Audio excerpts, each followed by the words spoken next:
Schneiden, sägen, mähen. Wir können ein Stück Natur bewirtschaften und man begleitet einen Baum über Jahre. Und da ist natürlich total spannend zu sehen, was tue ich dort, hat es ihm gut getan im nächsten Jahr, war vielleicht auch mal ein falscher Schnitt dabei, kann passieren. Am schönsten natürlich vom Jungbaum, ich pflanze ihn und dann nach 20, 30 Jahren stehe ich davor, kann im Schatten drunter liegen, meinen Apfel essen oder sehe halt, wie er sich entwickelt hat. Selten im Alltag, dass man sowas so lange begleiten kann. Das ist ein bisschen wie Kindererziehung. Nur ohne Widerworte, genau. Ständige Pflege und Ausdauer zahlen sich aus. Dennis und Judith Mohr sind Fachwarte für Obstanbau und bewirtschaften im Schönbuch 3 Hektar mit verschiedenen Obstbäumen.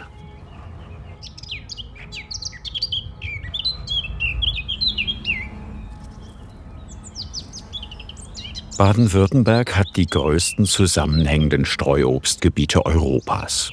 Hochstämmige Obstbäume verschiedener Arten, locker verteilt, als hätte jemand sie von Hand hingestreut.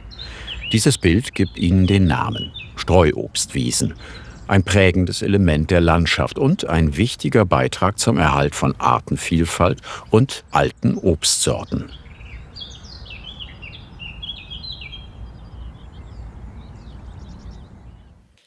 Judith und Dennis Mohr verwerten das Obst ihrer Wiesen selbst und produzieren als Natur und Mohr Säfte, Cider und Sekko. Die Früchte ihrer Arbeit können sie jedes Jahr neu schmecken. Total intensiv und fruchtig. Als wenn es eine sehr reife Birne ist, wo man reinbeißt. Hier geht es wirklich um das Aroma der alten Sorten. Das kann mal herber sein, das kann mal süßer sein. Und die Mischung macht es dort. Manchmal mache ich auch sortenreine Säfte, um genau diese Vielfalt zu zeigen, die wir auf dem Straubswiesen haben. Diese Wiesen zu bewirtschaften ist eine Aufgabe über viele Jahre hinweg und Arbeit fürs ganze Jahr. Bereits im Frühjahr geht es los. Sobald der Boden frostfrei ist, pflanzt Dennis neue Bäume. Ich brauche einen Durchmesser von ungefähr 80 bis 100 Zentimetern. Und als erstes werde ich die Grasnarbe entfernen, dass ich dann das Loch entsprechend ausheben kann. Am Ortsrand von Weil im Schönbuch liegt eine der Streuobstwiesen, die Dennis Mohr mit seiner Frau Judith pflegt. Ich will die Bodenmikroorganismen nicht durcheinander bringen. Deshalb mache ich 2 Haufen. Die obere Schicht, wo viel Humus ist, kommt auf einen Haufen. Und die untere Schicht kommt auf einen separaten Haufen. Die Faustregel wäre so ein Spaten tief Humus und darunter eine normale Erde. Mindestens einen halben Meter tief muss Dennis das Loch ausheben.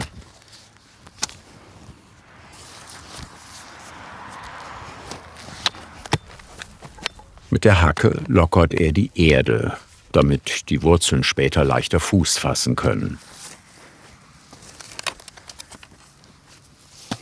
Obstbaumsorten werden immer veredelt. Sie werden auf einen Wildling gepfropft, also auf eine robuste, widerstandsfähige Unterlage, die aus Samen gezogen wurde.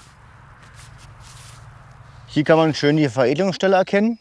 Das heißt, wir haben ab hier runter ist die Unterlage.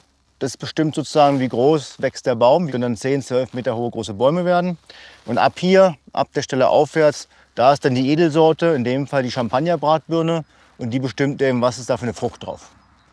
Und die Veredelungsstelle muss hier mindestens 10 cm am Boden sein, dass hier nicht die Unterlage selber ausschlagen kann und wachsen kann.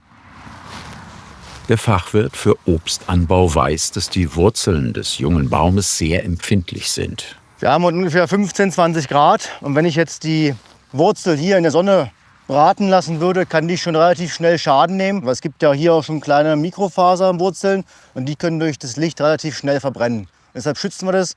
Das muss man auch machen, wenn man den Baum auf dem Hänger zum Beispiel transportiert. Auch Wind kann schon Schaden machen. Und deshalb decke ich immer, wenn der Baum jetzt kurz liegt, die Wurzeln ab, damit die Sonne eben dann nicht drankommt. Die Wurzeln sind geschützt, aber mit dem Zustand des Bodens ist Dennis nicht zufrieden. Das ist hier der Boden, der unten aus dem Loch kommt. Und hier kann man es schon erkennen, der ist richtig lehmig, tonig. Und ich war auch etwas erschrocken. Wir haben jetzt bei dem Lochgraben nicht einen einzelnen Regenwurm entdeckt. Normalerweise entdecke ich da 3, 4, 5 Regenwürmer, die sich gestört durch mich fühlen.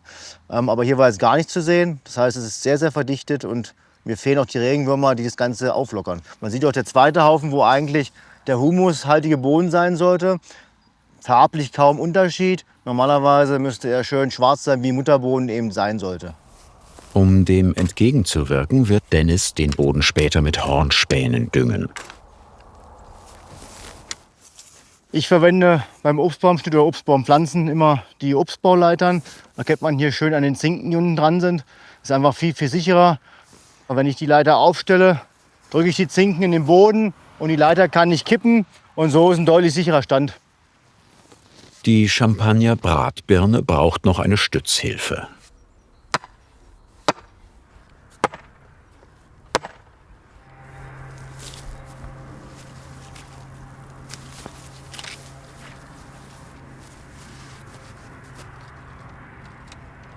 Wenn ich einen Baum kaufe, achte ich immer darauf, dass der schöne, stabile Leitäste hat. Wir möchten ja 3 bis 4 Leitäste haben am Baum, die in alle Richtungen schauen und eine stabile Mitte. Das ist ganz wichtig. Manchmal hat man Bäume, wo eben nur 2, 3 Äste dran sind. Die bringen mir aber nichts, damit kann ich keine Krone aufbauen. Nager und Wühlmäuse lieben die frischen Wurzeln von jungen Obstbäumen. Dennoch verzichtet Dennis auf einen sogenannten Wühlmauskorb, der beim Pflanzen als Schutz um den Wurzelballen gelegt wird.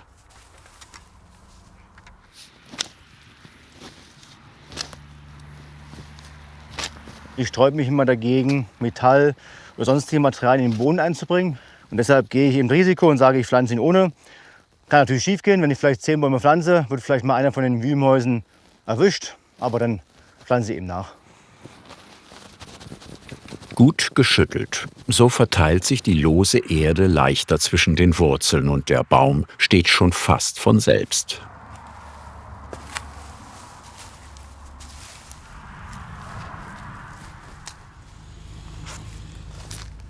Dann fertigt er aus der zuvor abgetragenen Grasnarbe einen Gießring. Wir haben ja hier eine leichte Hanglage, das heißt, wenn ich dann doch mehr gieße, wenn es ein trockener Sommer wird, dann würde ja die Hälfte vom Wasser einfach runterfließen und die Wiese gießen, das will ich ja nicht. Und ich habe ja die Grasnarbe über. Das heißt, ich drehe einfach die Grasnarbe um, mache eben hier einen festen Gießring. Jetzt kann ich hier gießen und das Wasser bleibt wirklich am Baum und ist da, wo es hin soll. Beim ersten Angießen braucht es mindestens 20 Liter, damit die Erde an die Wurzeln geschwemmt wird und der Baum leichter anwachsen kann. Damit Wildtiere die Rinde nicht abfressen, erhält die Champagner-Bratbirne einen Verbissschutz.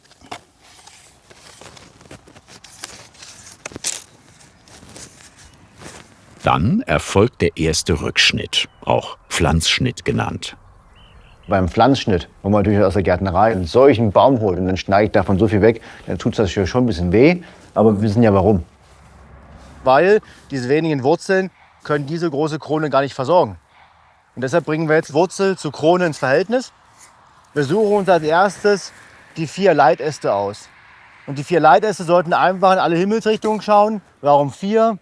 Wenn mal was passiert, es bricht einer ab, dann habe ich immer noch 3. Und mit 3 kann ich immer noch eine Krone bilden. Wenn ich bloß 3 lasse und ich verliere einen Leitast, dann habe ich ein Problem, dann habe ich keine gute Krone mehr. Das heißt, dieser macht eine Konkurrenz zu unserer Mitte. Das heißt, den würde ich auf jeden Fall entfernen. Die Astschere muss scharf und sauber sein, denn saubere, scharfe Schnitte ermöglichen eine schnelle Wundheilung. Stumpfe Scheren hingegen würden den Trieb quetschen und den Baum empfänglicher für Krankheiten machen. Jetzt habe ich meine 4 Leitäste definiert, mit denen ich arbeiten möchte in den nächsten Jahren. Jetzt bin ich aber immer noch nicht fertig. Und jetzt muss ich ja die 4 Leitäste auch noch anschneiden. Es gibt ja die Wachstumsgesetze bei den Bäumen. Und eins davon besagt eben, der Trieb, der höher ist, der wird besser versorgt, der wird bevorzugt vom Baum. Deshalb bringt man alle 4 in eine Waage, also in der gleichen Höhe, die Saftwaage. Und bis zu 2/3 schneide ich weg. Das heißt, ich nehme hier den Schnitt vor, dann ungefähr die gleiche Höhe hier, den 3. und am Ende noch den 4. Und die Faustregel ist, etwa eine Scherenlänge über dieser Saftwaage schneide ich die Mitte ab, weil die Mitte ist jetzt noch unproportional hoch. Also Scherenlänge ungefähr hier. Und damit ist der Pflanzenschnitt soweit beendet. Dennis gibt regelmäßig Obstbaumschnittkurse und weiß, wie schwierig es den Teilnehmern fällt, beherzt zuzuschneiden. Der Franz Beckenbauer hat damals gesagt, geht's raus und spielt's Fußball. Und ich sage immer, geht's raus und schneidet die Bäume. Keine Scheu, macht einen Kurs mit. Und ganz ehrlich, wir haben auch viel aus Fehlern gelernt. Ja? Dann passiert halt mal ein falscher Schnitt oder dann ist es halt so. Aber immer noch besser, als das Ganze draußen verrotten zu lassen. Von Januar bis März, vor dem Austrieb, ist die optimale Schnittzeit für Kernobst wie Apfel, Birne und Quitte. Bevor es den Bäumen ans Holz geht, machen Dennis und Judith die sogenannte Baumansprache. Ich gucke mir den Baum an, wie sehen die Leitäste aus, wie ist er gewachsen, ist die Mitte gekommen, hat er Verletzungen, wie ist die Statik, hat er vielleicht Rindenschäden. Und danach entscheide ich dann für mich, wie kann ich den Baum entsprechend schneiden. Es gilt immer darum, ein Kronengerüst aufzubauen. Wir wollen ja eine schöne Krone aufbauen in den ersten 15 Jahren. Das heißt, ich schneide ihn auch jedes Jahr, den Baum. Und hier kann man ganz schön sehen, er hat 4 Leitäste. Ja, das sind die Leitäste, die von der Mitte eben rausgehen, die starken. Und hier kann man auch schön sehen, hier habe ich letztes Jahr geschnitten. Und hier sind eben 4 Triebe rausgekommen, sogar teilweise bis zu 3/4 Meter. Aber hier muss ich eben korrigieren, weil ich möchte natürlich nicht den Innenlinien behalten, sondern wir wollen mit einem Ast nach außen gehen. Also ich würde mir immer den ersten Leitast nehmen, das ist der hier. Jetzt gucke ich eben als erstes, wie verläuft der. Dann sieht man schon hier, geht ein senkrechter, der geht nach innen, der würde uns nur Dunkelheit im Baum bringen, das heißt, den entferne ich. Jetzt muss ich mir entscheiden, wie möchte ich mit dem Leitast weiter verfahren. Jetzt habe ich die 4 zur Auswahl. Die sind zu steil, der wächst sogar nach innen, das heißt, den würde ich auch nicht nehmen, den auch nicht. Der wächst zur Seite. Aber der Trieb hier, der wächst schön nach außen, da würde ich schön mit der Krone nach außen kommen. Also nehme ich hier den Trieb weg. Dieser hier ist jetzt aber in Konkurrenz, es geht immer um die Höhen, deshalb schneide ich den hier unten an, dass der Baum weiß, es geht hier weiter. Hier ist ein Seitenast vom Leitast, der darf auch nicht höher werden als der hier, das heißt, den setze ich hier an, dass er hier eben flach nach außen geht. Und nehme ihn auch den nach innen wachsenden Trieb. Auch der geht nach innen, der auch. Und den stelle ich etwas kürzer. Jetzt weiß er, hier ist der höchste Bereich von diesem Leitast. Und den bringen wir zusammen mit den anderen nachher auf eine Saftwaage.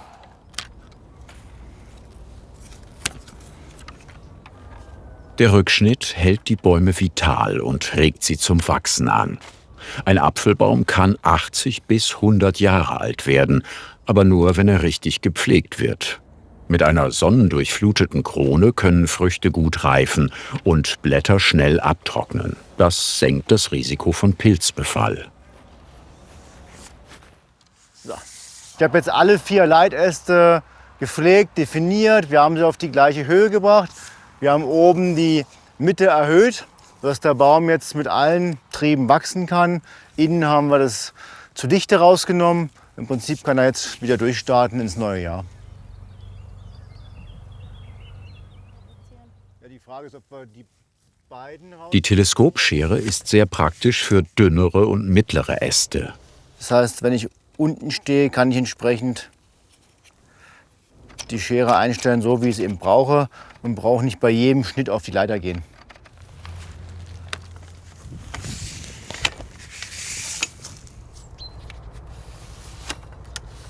Streuobstwiesen sind etwas Besonderes und seit 2021 als immaterielles Kulturerbe anerkannt.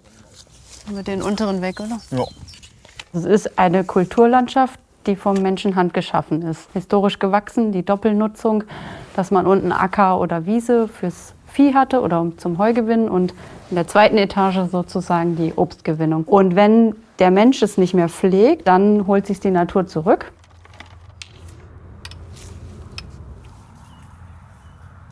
Streuobstwiesen beheimaten unzählige Tier-, Pflanzen- und Pilzarten. Viele davon sind bedroht und deshalb gelten diese Kulturlandschaften als schützenswert. Ja, hier haben wir Schnittgut aufgeschichtet zu einer Totholzhecke und man sieht hier, hat sich auf jeden Fall irgendjemand verkrochen oder Unterschlupf gesucht. Ein schöner Lebensraum und Versteck hier.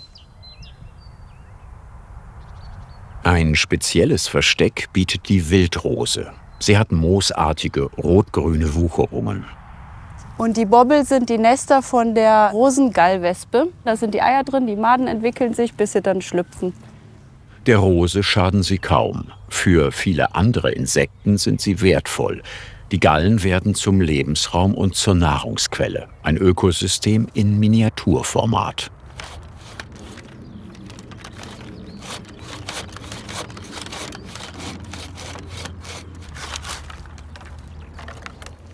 Die habe ich gepokert. Das heißt, ich habe ihn nicht so eingekürzt, wie ich hätte machen sollen. Hat leider nicht funktioniert. Man sieht, er ist hier oben gebrochen, einfach vom Gewicht der vielen Äpfel. Das möchte ich vermeiden. Deshalb möchte ich die anderen Äste bei dem Apfelbaum entsprechend einkürzen, weil es natürlich für den Baum nicht förderlich, wenn hier immer wieder die Äste wegbrechen.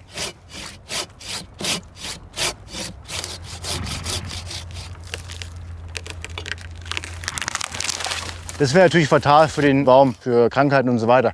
Aber dadurch, dass wir ja den finalen Schnitt hinten machen, ist mir das hier egal. Und der Schnitt, auf den es ankommt, passt.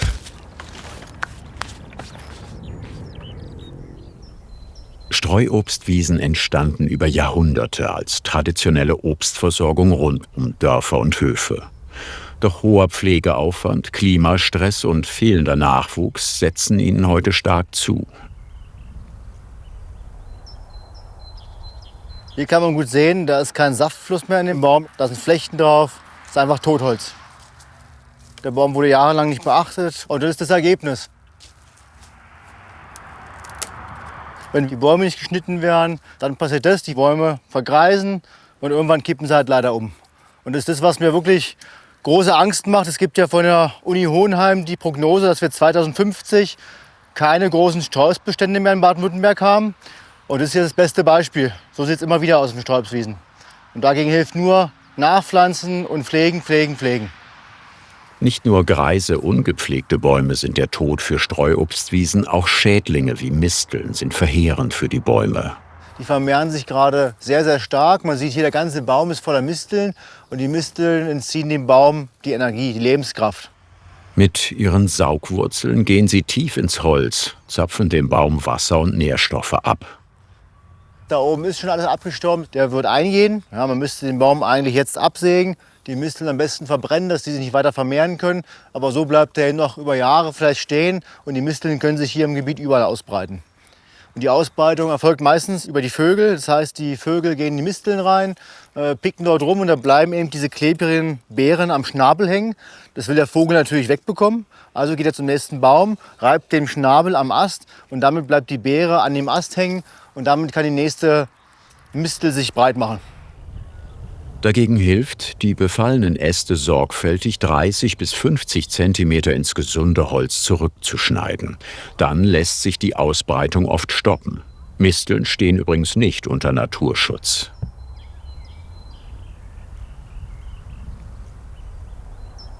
Im April erwacht die Streuobstwiese zum Leben. Zuerst blühen Kirschen, Zwetschgen und Pflaumen. Kurz darauf folgen Apfel und Birne. Bienen und andere Bestäuber summen von Blüte zu Blüte. Jetzt entscheidet sich, ob aus dem Blütenmeer später Früchte werden. Etwa 97% der Blüten sind Sicherheitsreserve für Frost, für dass der Ast abbricht oder sonstiges. Und nur ungefähr 3% braucht der Baum für die Früchte nachher. Wir haben auch viele Bestäuber unterwegs aktuell, was mich auch freut. Und wichtig ist für uns halt immer, dass wir wenig Regen haben und keinen Frost. Und wenn wir dann durchkommen, dann haben wir schon mal die Hälfte der Ernte geschafft. Frost lässt das Wasser in den Zellen der Blüten, insbesondere in den Stempeln und Fruchtknoten, gefrieren. Die Blüte stirbt ab und es kann keine Befruchtung mehr stattfinden.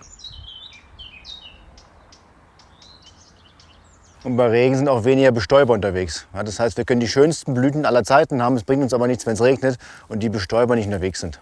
Die Honigbiene ist da eine ziemliche Diva, die fliegt erst so ab 10 Grad bei schönem Wetter. Und je mehr Vielfalt im Grunde genommen da ist und Bestäuber die Blüte besucht haben, desto höher ist die Wahrscheinlichkeit, dass eine Bestäubung klappt. Und Bestäubung ist ja auch nicht gleich Befruchtung. Also nur weil der Pollen aufgebracht ist auf den Blütenstempel, muss dann ja noch die Befruchtung innerhalb der Blüte stattfinden, dass auch wirklich dann am Früchte wachsen. Judith und Dennis haben von einem befreundeten Imker Bienen hier stehen. Sie locken die Bestäuber auch mit einer reichhaltigen Blühwiese. Hier wächst Hahnenfuß, Bündel, Schlüsselblumen und vieles mehr. Für die Hornissen haben sie einen Nistplatz aufgehängt und profitieren von den fleißigen Jägern. Es gibt natürlich auch Insekten, die auch die Früchte befallen, wie den Apfelwickler beispielsweise. Deswegen wird ja gespritzt im normalen, konventionellen Anbau, und im Bioanbau darf man auch spritzen. Wir spritzen ja gar nicht, und die Hornissen sind ein, aus unserer Sicht, Nützling, der andere Insekten, unter anderem dann auch die Schädlinge, frisst. So ein Hornissenvolk frisst am Tag 500 Gramm Insekten. Und wenn die Hornissen hier sind, hält es sich dann so ein bisschen im Zaun, dass da sich ein natürliches Gleichgewicht einstellt. Das ist ja das, was wir versuchen, die Natur wieder ins Gleichgewicht zu bringen. Auch im Sommer gibt es viel zu tun.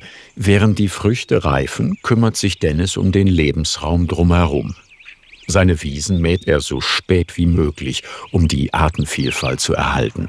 Im hohen Gras finden Bruttiere Schutz und die Pflanzen haben Zeit auszusamen.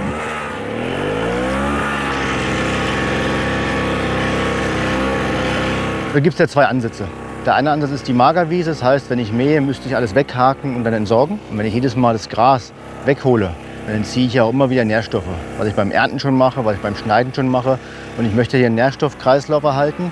Und meine Maat bleibt einfach liegen und hier innerhalb von relativ kurzer Zeit wird es zersetzt und wir gehen wieder in den Nährstoffkreislauf rein. Es gibt verschiedene Mähwerkzeuge.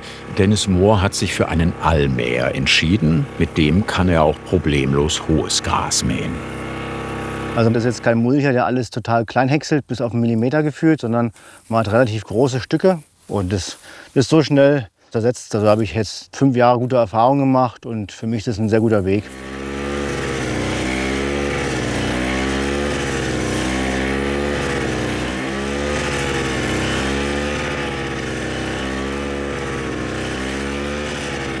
Eine verfrühte Rotfärbung der Blätter im Sommer, geringes Triebwachstum und eingerollte Blätter, das ist der Birnenverfall. Das ist eine Krankheit, die schnürt über Jahre hinweg der Birne den Lebenssaft ab. Und dadurch hat er weniger Saft und geht jetzt schon in die Herbstverfärbung. Es fängt meistens so mit 1, 2 Ästen an und irgendwann hat es der ganze Baum.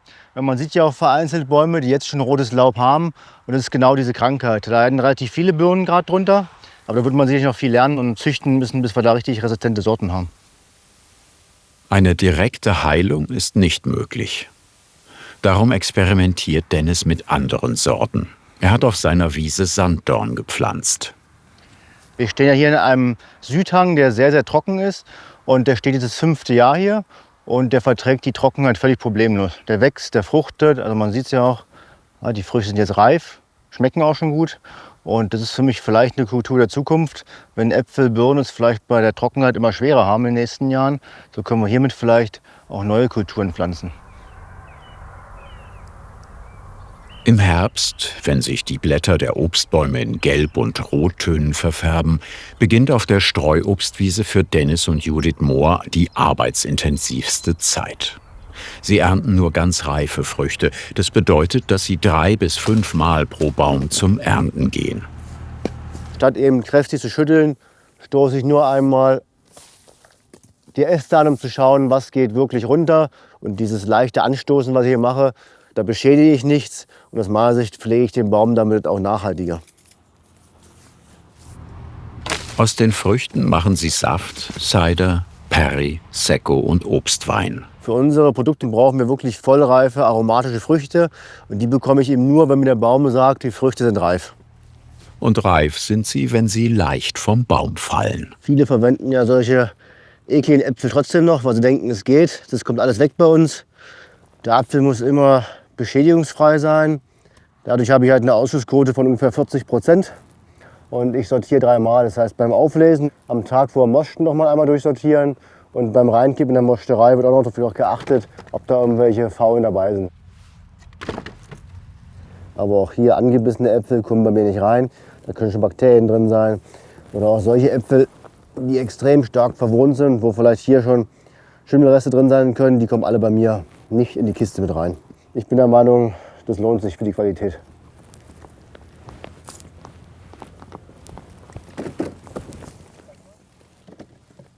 Das ist jetzt der Brettacher. Das ist eine alte Sorte aus dem Raum Heilbronn. Schon relativ lange für Sträuobstwiesen kultiviert. Das ist ein super Lagerapfel. Wir lagern den teilweise, wenn ich ihn pflücke, bis zum Mai des nächsten Jahres. Und eigentlich schmeckt er erst so richtig ab Weihnachten rum. Jetzt ist es halt ein super Saftlieferant, bringt auch ein bisschen Säure mit. Deshalb kann ich ihn auch gut verwerten. Warum habe ich so viele Äpfel im Supermarkt aus dem Ausland? Warum nutze ich nicht die vom Streuobst? Das ist ja unsere Mission, dass wir eben diese Kultur, dieses Wissen vermehren durch Anregungen, durch Gespräche und natürlich auch am Ende durch die Produkte. Weil ich glaube, wir werden die Streuobstwiesen nur retten, wenn wir den Leuten zeigen, davon gibt es auch einen Mehrwert. Die Birnenernte ist für Dennis und Judith besonders anspruchsvoll. Sie kommen mehrmals, weil nicht alle Früchte gleichzeitig reif sind. Geschüttelt wird dabei nicht.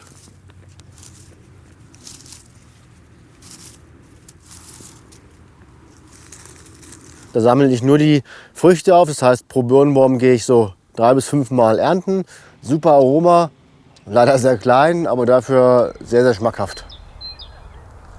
Auch der Wespe scheint es zu schmecken. Hallo Martin, die nächste Fuhre zum Mosten für dich. Hey Dennis, gut. Mosten lässt Dennis bei Martin Brennenstuhl in Weil im Schönbuch. Martin und seine Helfer sind ein eingespieltes Team. Jedes Jahr zur Erntezeit geht es für sie rund. Man muss für das Thema Streuobst brennen, dass man das macht. Es ist ja eine anstrengende Zeit im Herbst. Es geht Ende August los und bis Ende Oktober. Sortieren, waschen, zerkleinern und pressen. Bei Martin Brennenstuhl bekommt jeder seine eigenen Früchte verarbeitet. Aus vielen einzelnen Handgriffen entsteht ein Produkt, das den Wert der Obstwiese nach außen trägt.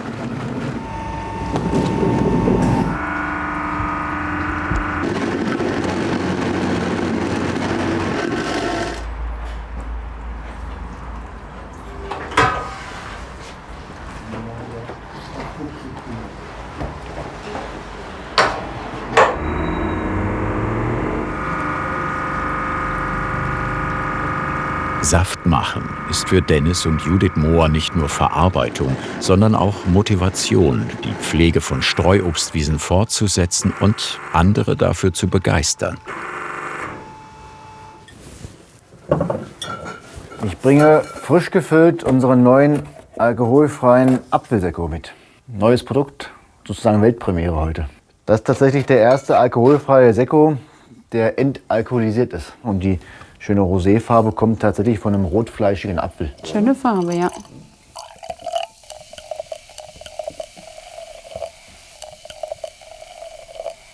Dann auf den neuen Sekko. Oh ja, die Apfelnote kommt sehr gut raus. In der Nase schön die Säure.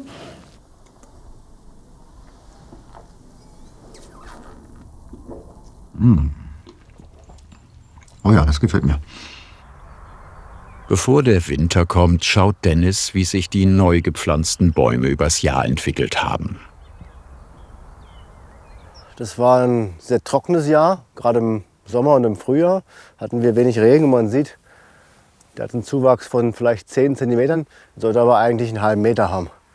Das heißt, ich habe zwar öfter mal gegossen, aber es reicht halt nicht aus und ersetzt keinen richtig natürlichen Regen. Und das macht mir auch Sorgen für die nächsten Jahre, ob wir eigentlich jemals noch mal wirklich große, 10, 12 Meter hohe Birnenbäume hinbekommen, wenn es halt so trocken bleibt. Wenn wir die Äpfel und Birnen und Zwetschgen anschauen, die haben alle Probleme mit dem Klima, mit der Trockenheit. Und ich glaube, wir müssen einfach neue Kulturen testen, ob vielleicht in den nächsten Jahren Maronen dazukommen oder eben auch Sanddorn, damit wir die Strauobst zwar erhalten, aber in anderer Form. Das heißt, wir gucken nach der Zukunft von der Strauobstwiese und ich glaube, da muss man einfach offen probieren, was funktionieren kann. Die Streuobstwiese ist im Wandel.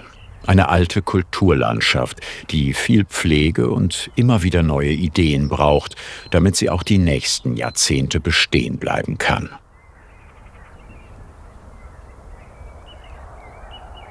Fasziniert dich Handwerkskunst genauso wie uns? Dann jetzt den Kanal abonnieren und keine Folge verpassen.